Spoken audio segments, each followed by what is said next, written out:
大家本千万二，大家要跟大家做伙来捌一日。这礼拜天气慢慢转热，加减到一寡汤拖变做真接看。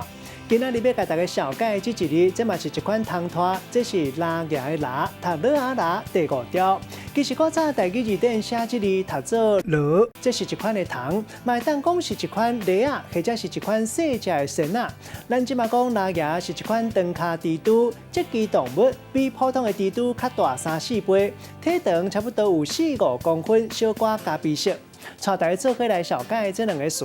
头一个就是咱头前讲到的拉牙，这是一款蜘蛛。若臭喙甲，古早有人讲是拉牙旋钮。误会讲是因为拉牙旋钮造成单纯疱疹，也就是 HSV， 造成喙甲会出水泡，有时阵会肿，特别是咱抵抗力较烂的时，就会压起来。另外，还有一句话讲是互七卡拉牙翕到八卦。意思是讲，一个人困的精神，明明就知人身躯线袂顶袂动，民间讲是跪地床。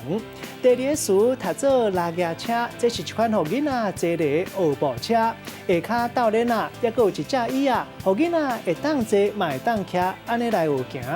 咱用一句话来举例，甲这两个词甲做伙。比如讲，咱咧讲专捌专惊，唔捌唔惊。这个细汉囡仔坐伫拉牙车，看到一只拉牙，结果车坐咧继续向前行，完全拢无咧惊。大人学到伊实在是食一巴胆。